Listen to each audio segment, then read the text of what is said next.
No shots! No shots! No shots! No shots! No shots! Eric, you have to be a big boy. Big boys get a toy from the toy chest. No, no, no, no, no! Eric, it's just a little prick. Good boy, Eric! Now, China's homemade virus may do what superpowers fail to do: derail the genocide games. They're scheduled to begin in 3 weeks from now, and the Wuhan virus is unrelenting. The Omicron variant is spreading fast. It has left China's zero COVID policy in shreds. One more Chinese city has been put under lockdown, the city of Tianjin in the Hebei province, the fourth city to be locked down in 2 weeks. A handful of cases were reported there on Tuesday. For that, all 14 million residents of Tianjin have been locked up in their homes. This is a bit of a panic reaction. Tianjin is located just 134 kilometers from Beijing, China's capital and the host for the 2022 Winter Olympics. Has Omicron reached Beijing too? It's hard to say, but given its transmissibility, it can only be a matter of time. Let me show you some images from Beijing.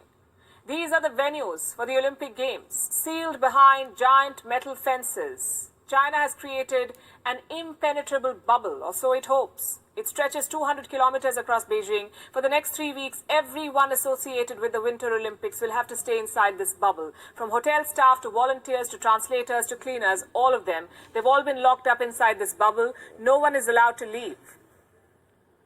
You see, this has become a matter of prestige for Beijing.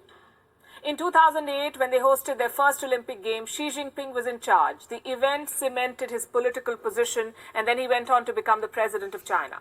Now in 2022, he's presiding over another Olympic event, and this one may spell the crash of his geopolitical position.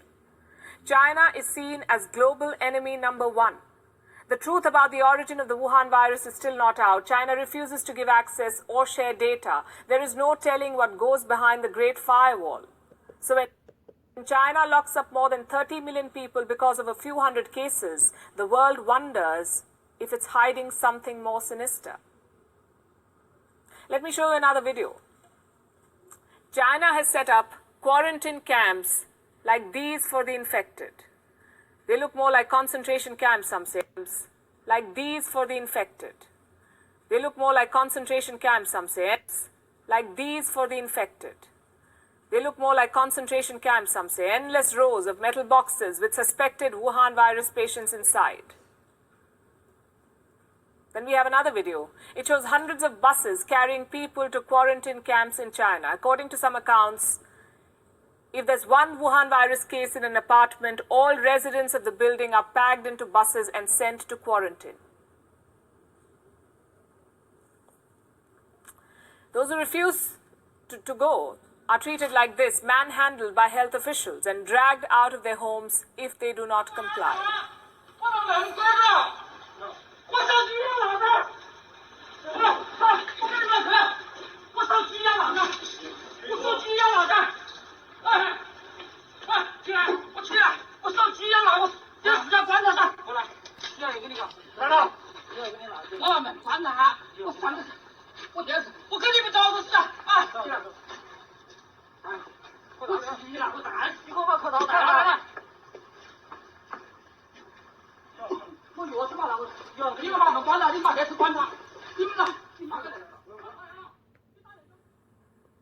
China's crackdown on patients and people is not new. We've seen multiple instances in the last 2 years. But this time, there is more at stake. The reputation of Xi Jinping.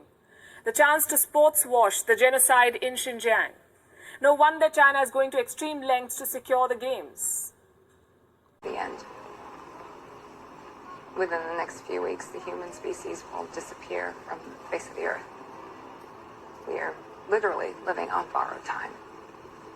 I believe that the revolution is a neurological revolution. It's a revolution of consciousness. I think our weapons are electronic, from the media. I believe that the revolution is a neurological revolution. It's a revolution of consciousness. I think our weapons are electronic, from the media. I believe that the revolution is a neurological revolution. It's a revolution of consciousness. I think our weapons are electronic, from the media. I believe that the revolution is a neurological revolution. It's a revolution of consciousness. I believe that the revolution is a neurological revolution. It's a revolution of consciousness.